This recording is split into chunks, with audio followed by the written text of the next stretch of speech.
All right, Democrats are riding some momentum from recent blue state victories. They are pouring money into midterm races as they seek to expand their base. But some in the party say the problem is at the top. Chuck Schumer's generation, Nancy Pelosi's generation, John Lewis's generation, they have so much to be proud of. It is time, though, for new leadership. Do you think the Senate Democrats need a new leader? Yes, I do, but that's not in my hands, so that's up to them. One of the first things I've said I will do is vote against Senator Schumer. All right, that's Seth Moulton there at the end. He is planning a Senate contest, too, against Ed Markey in Massachusetts, yet another of the older generation, so you say. Former White House Deputy Chief of Staff Karl Rove, also a Fox News contributor. Thank you so much for joining us to talk a little politics on this. Happy Thanksgiving to you, sir. Your thoughts on this younger generation of Democrats looking to essentially push out the old guard, and will Chuck Schumer be part of the guard that's pushed out? Your thoughts? Yeah. Well, I think there are two things going on here. One is the generational change that is alluded to by Seth Moulton and Cory Booker, and this is natural. I mean, this always happens. The younger crowd wants more responsibility, and if you have these older members of the Senate and the House, they draw younger competitors who want to start their political careers. But that's normal. But what is not normal is the effort by some on the left of the Democratic Party to go after Chuck Schumer on ideological grounds and to deliberately oppose the choice of the so-called Democratic establishment in some of these primaries. Senators, a number of senators led by Elizabeth Warren and Van Hollen of Maryland and Murphy of Connecticut have organized a group they call the Fight Club, and they are aiming to nominate the most left-wing member of the primary contest in critical states like Michigan and Minnesota and Maine.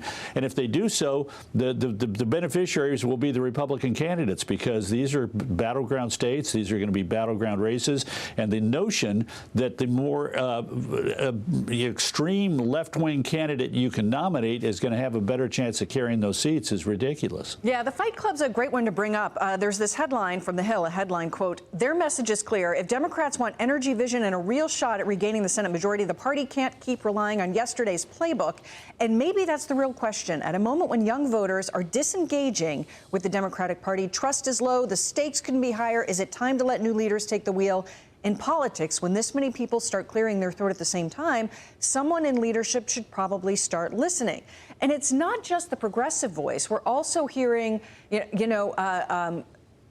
people that are trying to gain attention. And here's one, the Representative Eric Swalwell of California, talking about not just a Fight Club, but painting these younger Democrats as sort of an Avengers, as having a deep bench. Take a listen. Some Democratic leaders send 8-page, strongly worded letters to the president when they don't like something. Gavin Newsom goes to the courts and wins. That show, not tell style is what people expect right now. Strongly worded letters, is that a reference to, I don't know, the Senate Minority Leader, Chuck Schumer? A direct reference, yes. Yeah, direct reference. But you know what's amazing to me is that Schumer is the most effective fundraiser the Democrats have on the other side. And what they're attempting to say is, we want to replace the guy who, in the meantime, we expect to raise the tens of millions of dollars that are necessary in order to beat the Republicans in these battleground states. Sort of a weird messaging there. But it's fun for Republicans to watch, because none of this is in the short run constructive. It may be constructive to say we want to encourage new faces, and those new faces and new voices find a way to connect with a broader group of Democrats. But if the view is that those have to be people on the extreme left wing of the Democratic Party, as the Fight Club believes in these three battleground states, Minnesota, Maine, and Michigan, I don't think that's a winning strategy. And now I want to head for the 7th District in Tennessee, where there is a fascinating special election going on right now, where you have a Democratic candidate that is being, quite frankly, called a radical by the Republican candidate. The Republican is Matt Van Epps. The Democrat is Afton Bain.